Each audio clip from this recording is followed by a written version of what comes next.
vetëm e mazhorancës. Dhe duhet që të reflektojnë etik, të reflektojnë përgjegjësi ndaj qytetarëve, antarët e rinj, të cilët janë aty dhe shpeshherë mund të peshkohen nga kjo logjika. Pra duhet ketë një lloj standardi. Dhe unë mendoj që duhet vendosen rregulla edhe nga vetë ata që e monitorojnë, pra po themi ambasadori i Bashkimit Evropian apo themi instancat e BE-s brenda parlamentit duhet adresojnë këto problematika në mënyrë të tillë, po t'japin, po patjetër duhet bëjnë raporte edhe të sjellin raportet e tyre në mënyrë të tillë. I kanë thirrur dy palet e janë munduar të negociojnë, sidomos në lidhje me strukturën e Këshillit Kombëtar, i cili integrimi i cili në mënyrë absurde u shpall që do drejtohet nga ish-ministri, por kanë ndryshuar formula, por është e pamjaftueshme, sepse janë teknikalitete.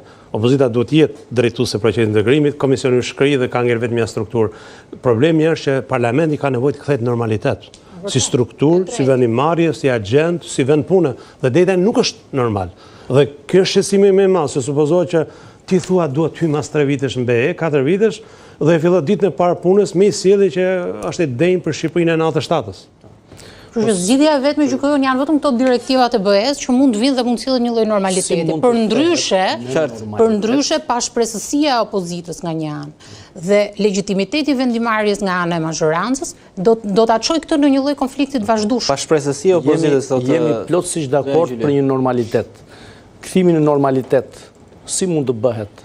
Bëhet në bazë të një rregullore dhe në bazë të ligjeve. Normaliteti nuk mund ta realizoj. Ligjet janë, më fal. Jo, nuk të fal fare, të mbaroj unë dhe do të biesh dakord me mua pastaj që nuk ekziston rregulloria.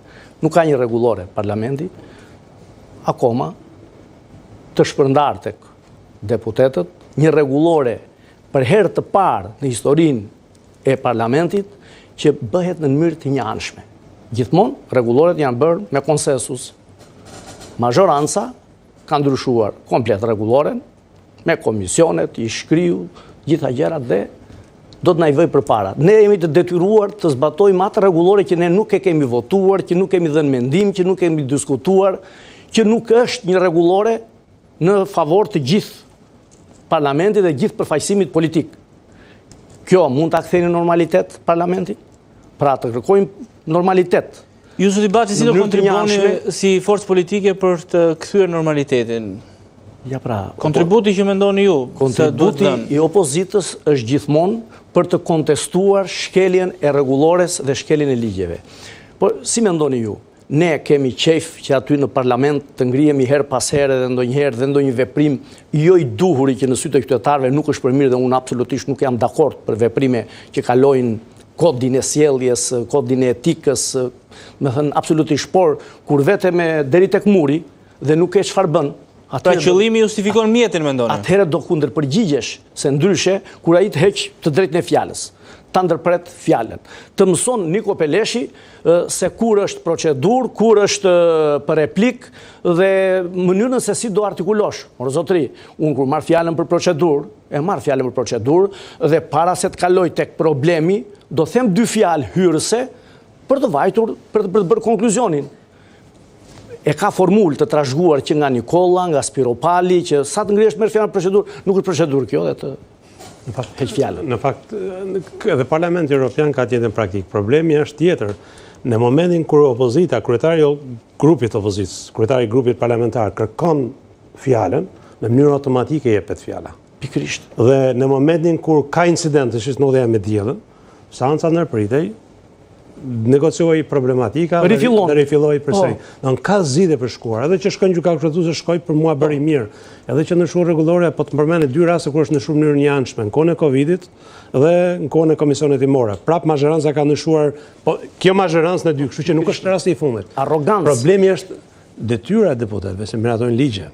Dhe pranaj janë ca grup këshilltarësh që nuk duhet merren miq, po duhet merren këshilltar, që ideja që duhet ndërtojnë strategji dhe duhet i përshtasën realitetit duke harruar kë kanë sallë dhe duke i folur atyre që e shohin jashtë sallë. Ne që shohim jashtë sallë parlamentin, ne të merrohemi. Ne jemi detyruar për të drejtë me gjithë respektin. Jam detyruar se e monitoroj.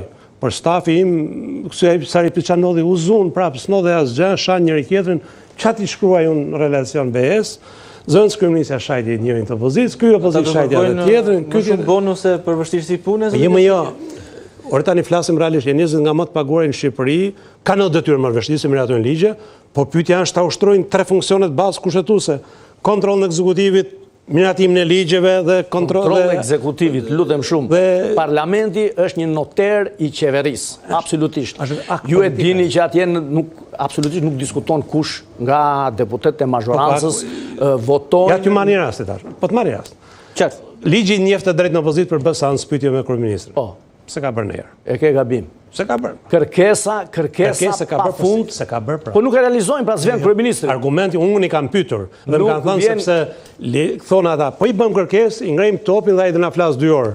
Dhe kjo është mekanizmi që është bërë që opozita të thotë gjërat, çfarë do që thotë pala tjetër.